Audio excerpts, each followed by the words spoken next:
वालेकुम dear students, कैसे हैं आप लोग? ठीक हैं। आज का हमारा क्लास 10th की मैथमेटिक्स का दूसरा क्वेश्चन होगा, जिसमें हम आज सीखेंगे बाय फैक्टराइजेशन के तरीके से सवालों को हल करना। हमारे पास सवाल है x square minus x minus 20 is equal to 0। अब इसको हल कैसे करना है, इस टेक्निक को हम समझते हैं। सबसे पहले जो हमने काम करना है वो ये है कि लास्ट वाली टर्म को फर्स्ट वैल्यू से मल्टीप्लाई करवाना है। अब लास्ट में हमारे पास क्या है 20 को जब ज़रा करवाएंगे एक्स स्क्वायर के साथ, यहाँ पे मैं रफ कर लेता हूँ, 20 मल्टीप्लाई बाई एक्स स्क्वायर, तो ये आ जाएगा 20 एक्स स्क्वायर। साथ में क्या आएगा नेगेटिव, यहाँ पे प्लस है और ये माइनस, तो प्लस माइनस क्या होता है माइनस, तो ये मैंने माइनस लिख दिया, तो मतलब माइनस एक्स स्क्वायर। अब जो दूसरा मेथड है जिस चीज़ को हमने समझना है वो दरमियान वाली वैल्यू होती है। अब हमने क्या करना है, इस वैल्यू के फैक्टर बनाने हैं। फैक्टर कैसे बनाने हैं, इस तरह से फैक्टर होने चाहिए, अगर हम उनको मल्टीप्लाई करवाएं तो हमारे पास ये जवाब है, और अगर हम उनको जमा करें तो हमारे पास दरमियान वाली वैल्यू रिटर्न हो जाए। तो होगा कैसे, एक्स स्क्वायर, अब मैंने जमा कैसे करना है, अलामत यहाँ पे नेगेटिव बचनी चाहिए, तो नेगेटिव अलामत को बचाने के लिए मुझे बड़ी रकम नेगेटिव की रखनी होगी।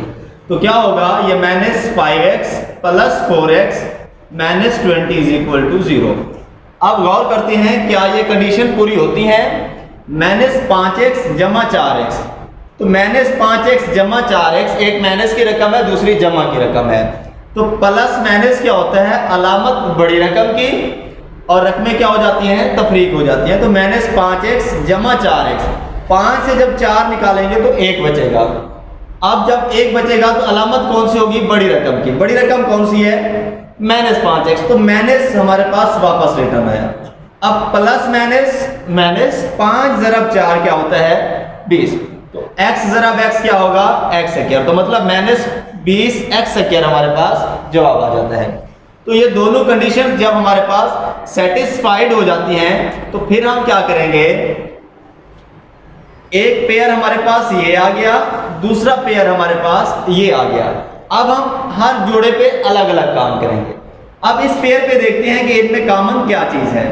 अगर इन दोनों पे गौर करें तो इसमें एक्स स्क्वायर है और इसमें माइनस 5x है, मतलब x दोनों में कॉमन आ रहा है। तो ये x मैंने कॉमन लिया, तो यहाँ एक्स स्क्वायर से 1x जब कॉमन ले लिया तो मेरे पास क्या बच गया 1x, ये माइनस और ये x बाहर चला गया तो माइनस 5 बच गया।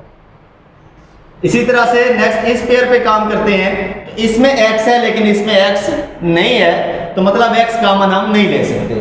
तो दूसरी बात पे आते हैं, क्या 4 कॉमन ले सकते हैं, 4 इसमें भी है, क्या 20 पे 4 का पहाड़ा जाता है। अगर हम 4 का पहाड़ा पढ़ें तो 4 का पहाड़ा 5 दफा 20 पे जाता है, तो 4 में कॉमन ले लेता हूं। जब 4 कॉमन लिया तो क्या बच गया अंदर x, माइनस 4 का पहाड़ा 20 पे 5 दफा बराबर 0 के आगे हमारे पास।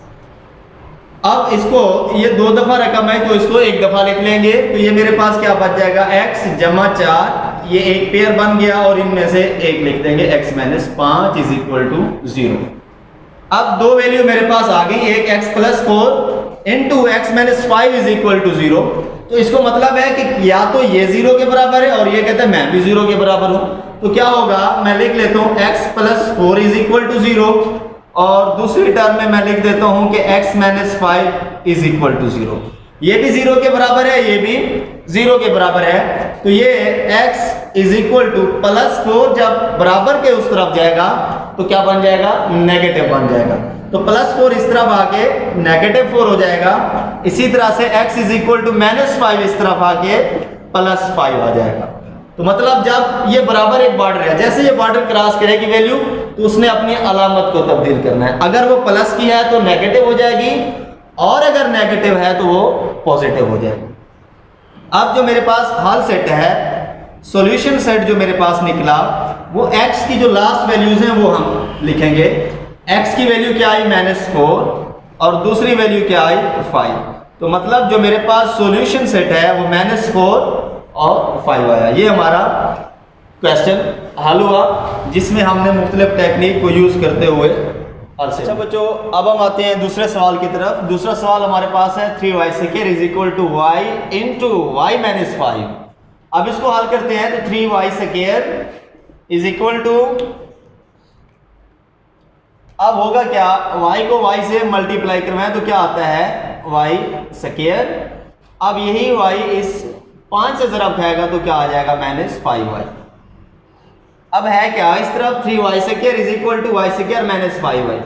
अब इस तरफ हम 0 रखेंगे और इन दोनों वैल्यूज को हम इस तरफ ले आते हैं तो क्या होगा 3y square minus Y square, और ये माइनस, ये क्योंकि प्लस था तो इस तरफ माइनस हो गया, अब ये माइनस है तो इस तरफ आगे प्लस हो जाएगा, plus 5y is equal to 0। अब ये 3y स्क्वायर और ये y स्क्वायर, तो ये दोनों सेम वैल्यू है। 3 से अगर एक y स्क्वायर निकालें तो क्या बचेगा 2y का स्क्वायर। अब plus 5y is equal to 0। अब इन दोनों में देखें क्या चीज मुश्तरक आ रही है, कौन सी चीज कॉमन है। अगर हम देखें तो इसमें 2 है, इसमें 5 है, ये तो वाज़ेह है कि ये मुश्तरक नहीं ले सकते, इसको हम कॉमन नहीं ले सकते। तो फिर कौन सी चीज़ है जिसको हम कॉमन ले सकते हैं। अगर देखें इधर y स्क्वायर है और इधर y है, तो मतलब हम y को कॉमन ले सकते हैं। तो एक y अगर कॉमन ले लें तो यहाँ पे 2, अब ये y स्क्वायर था, एक बाहर y गया तो बाकी क्या बच गया, एक y बच गया, प्लस यहाँ से ये y बाहर चला गया तो क्या बचा 5 इज इक्वल टू 0।